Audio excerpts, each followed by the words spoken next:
Several things. First, congratulations to Cam Newton on his jersey retirement. I think that's incredible for him, his family, and all that he did for this program. And I got to visit with him last week and kind of knew that it was coming and got to celebrate that with him some. So we were very proud of that and obviously very deserving. And obviously, Bo Jackson also being celebrated during the Iron Bowl for the 40th anniversary of his Heisman Trophy um, winning season. So we also had a 3.0 GPA this past semester. I'm really proud of that. A lot of thanks goes to our academic support staff.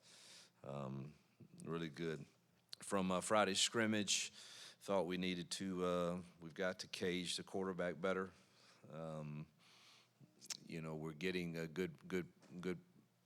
We're affecting the quarterback at least in against us. We are, but we got to cage him once he's out of there, or that can create explosive plays. I think both Jackson, Deuce, and Ashton, all three, are really good at keeping their eyes up when those things happen, and created some explosive plays that really, you would hope are not explosive plays. So we had a period on that today where it was just a team pass and hadn't got to watch it yet, but we were kind of. This is a weird kind of week because we're simulating next week, which today's a Tuesday, and we have class at 11 o'clock on Monday, so it was tight, and so I hadn't had a chance to watch the film. But I thought defensively in the scrimmage they did really well, tackled well again, guarded well. Just gave up a few too many explosive plays, and offensively, good thing, no, 0 turnovers, which was nice. We had some really solid, good, dirty runs that keep us ahead of the chains. Through the RPO game well, but the drop back game still needs some improving for sure. But definitely thought we took a step forward in those in those areas.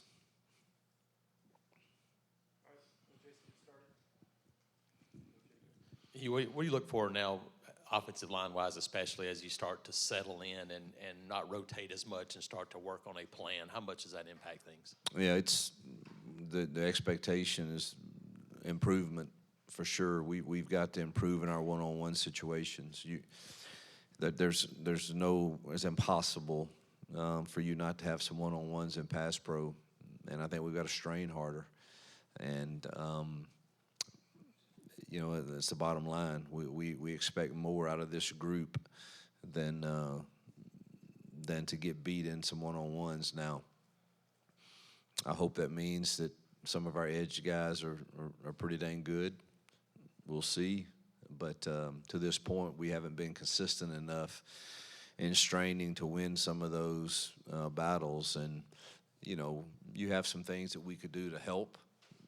Really hadn't gotten into that yet.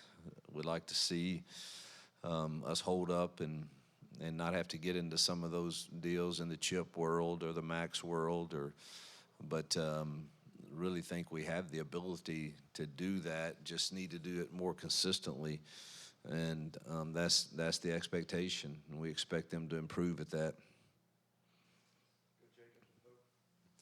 When you look at the defense to the second level in the linebacker rotation, what is that kind of looking like right now? Anybody that stands out over the last couple of weeks, or maybe in the scrimmages in that linebacker spot? Yeah, heck, I don't know the difference between the ones and twos, and I really don't. They're matter of fact, they switch every day who goes out there first and who goes out there second. So I don't really notice much difference. I think Woodyard's been solid.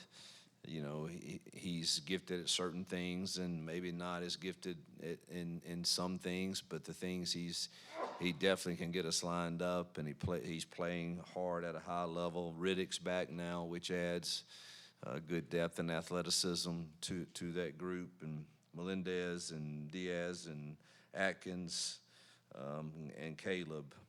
Those 6 guys have kind of been interchangeable.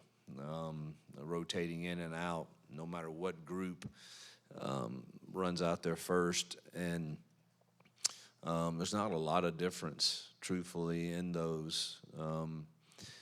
Diaz and Atkins, we need to slow them down a little on the run fits. They're so dang aggressive and sometimes can recover because they have quick twitch. But I haven't watched the film, but I know there was one real explosive run today, and I guarantee you he overplayed instead of staying in his gap. I think he was a little aggressive getting over the top to the double team, which makes it really hard for it to hit front side. But if it does roll backside, there's a problem.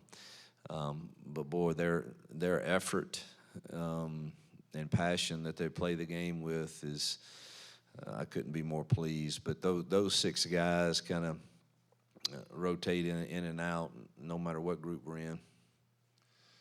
Hugh, when you look at Jackson Arnold and his ability to run the football, obviously you can't really do that. I mean, you don't want him to get hit. You're blowing the whistle early. How do you sort of, I guess, evaluate the impact he probably will have on Saturdays, but he hasn't been able to show it during fall camp? Yeah. You don't want to hit him. I asked Cam Newton that the other day because I don't know. It's our offensive staff's very, they're frustrated when you're in a scrimmage and you don't feel like you're getting maybe the yards that you would have gotten because the whistle's just getting blown and somebody gets near him in the pocket, it gets blown, and then you watch the film, you're like, I'm pretty confident he got out of this one. Now, I don't know what would have happened afterwards. I would love to see. I don't know how you do that really until it's real. We've seen enough tape to know he has that ability, and you see it out there. I mean, we called a few today, and you're still blowing it pretty quick, but I have to see the film, but it looked like I think you're clicking off 5, 6, 7 yards there, and not just him, Ashton also, and Deuce. So that's a really good question, and one I haven't found the answer to exactly how to accurately evaluate that until it gets real. Hugh, you were saying the offense made some explosive plays in the scrimmage on Friday. Some of the backs and receivers who made those plays, can you tell us anything about those? Omar had a big explosive catch for a touchdown, which was nice to see. Damari had 2 explosive runs, had a really tough, hard-nosed run that scored a touchdown. Cam had a explosive long pass, as did Horatio. That's the ones that jump out. But Omar and then Cobb had 2 really explosive runs today. So we got to get more consistent. But really, we've improved from week 1 to week 2 in run game, RPO game. I think it's more of the pocket passing right now that I'm a little unsure of. It's kind of like we were just talking about with the quarterback runs.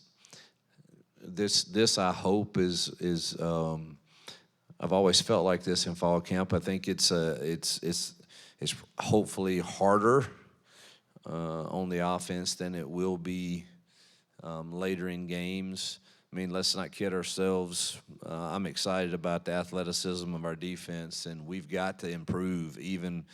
But they also, since February, have been going against each other and know, oh, this is a pass, and I'm fixing to get after it. And that puts you at kind of a disadvantage. And hopefully that won't always be the case when you're playing an opponent. But I think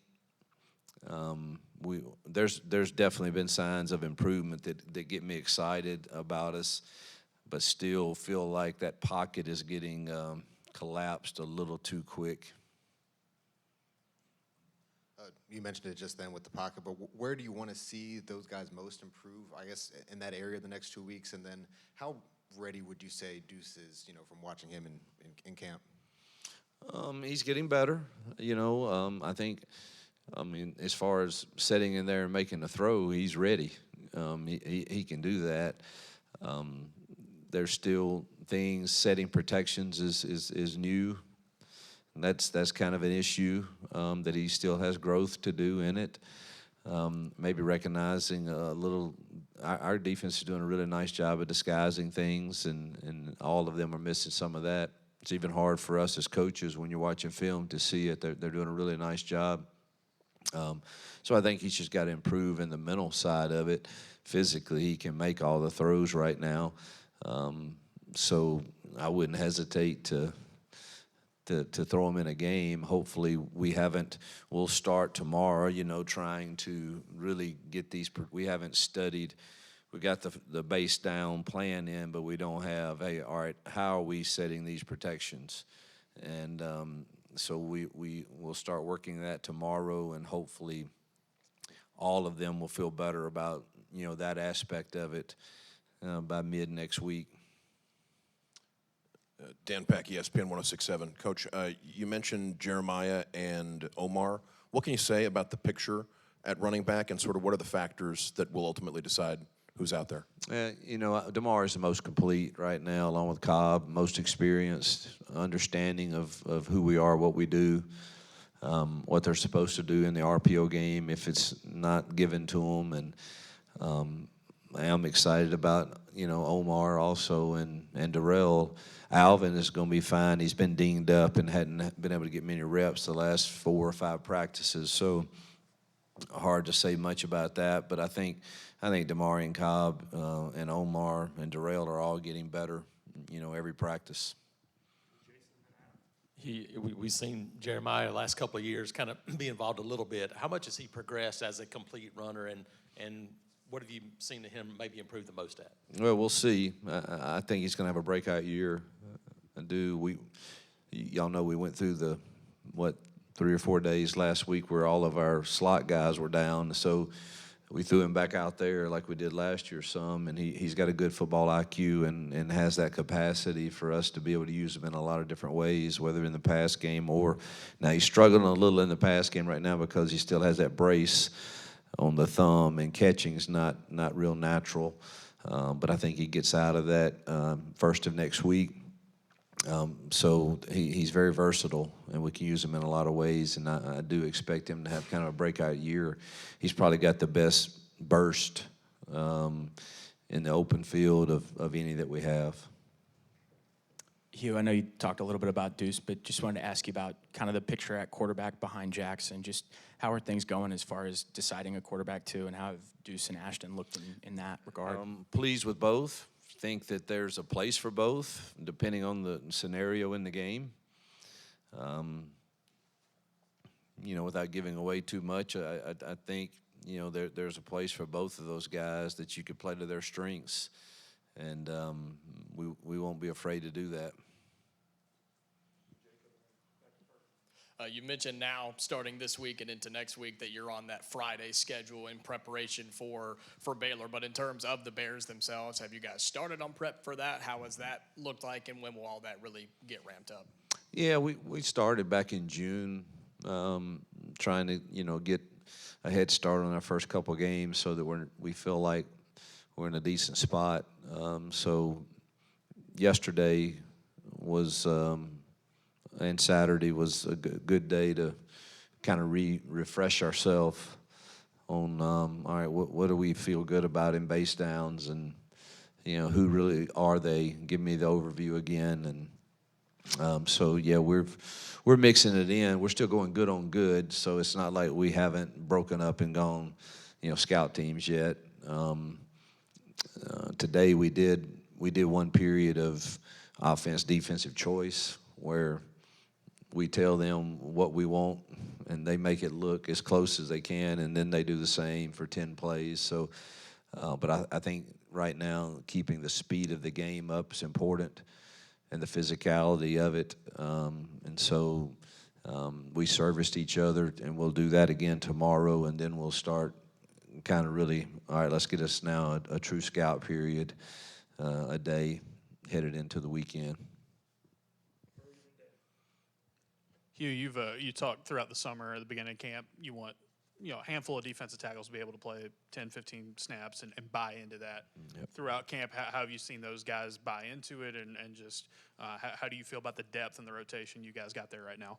I'll have to keep preaching it because I know kids, and I know that they read and they listen, and just, man, I'm hopeful. And DJ and his staff have done a really nice job to this point of, man, getting those guys to buy into their strength in numbers. And I've never had an NFL scout, not one, ever asked me how many snaps somebody played. It's about what you do with the ones you have. And to this point, man, they hadn't seemed to affect any of them. And again, they treat those just like they do the linebackers. I have no idea which two are coming out in the first team period, and it's just a constant rotation, of those guys inside. And I'm hopeful and that we can continue to capture them with that mindset of, man, I don't know how many I'm getting, but I'm going to, the ones I do get, I'm going to do with high motor, great execution, and assignment is correct. Coach, what are you looking for out of the tight end position this year? You went out and got Preston, Brandon Fraser's healthy. Just your assessment of that group? Yeah, I think we still have a ways to go in some areas. I think Preston's doing a remarkable job in the pass game. He knows how to work the top end of routes. He's got really good hands. B. Frazier does too. I think in the run game, we've got to be more physical. Our pad level has to get better. And Tate is helping us some with that, but also you're a bit limited, when that's the case. It's not like we're going to ask Tate to run a 13-yard dig and win on somebody. And I think people will know that. Nothing against Tate, but that's really not his skill set. And so I do think we've got to continue to improve our physicality there and deciding, how do we best manipulate that and play calls to give them the best leverage, the best angles, the best opportunity to be successful. You mentioned preparing for Baylor. Early season prep is always tough, but how much tougher is it now in this transfer world where maybe you don't know as much personnel? Do you have to lean more on coaches and past than you do maybe in years past? Yeah, that was the question I asked yesterday, is just kind of give me the intel on their additions, they have a lot of returning, and they finished their season really strong, and most have them picked to do well in their conference, if not play for the championship in it. So, plus the additions. And so we've done our research on what the additions are. You're not quite sure exactly how they fit into their depth chart right now with the number of returners that they have, but I'm certain it added value to them in some ways. So, but really, we're not going to change a whole lot offensively from what we've done in the past, and I doubt Dave's going to change a whole lot of what it's been really good to him, and he knows what he's doing on the defensive side, and their OC's been around a long time, and he may have a wrinkle here or a wrinkle there, but most of us are going to do what we do, and then we'll have to figure out if you get in the game and you're like, oh gosh, these two guys here, they're war daddies, and we're having a problem, then you've got to make adjustments. But I don't know that you start doing that right now until you kind of plan for who you think they are schematically. All right. Hey, Coach. Yep.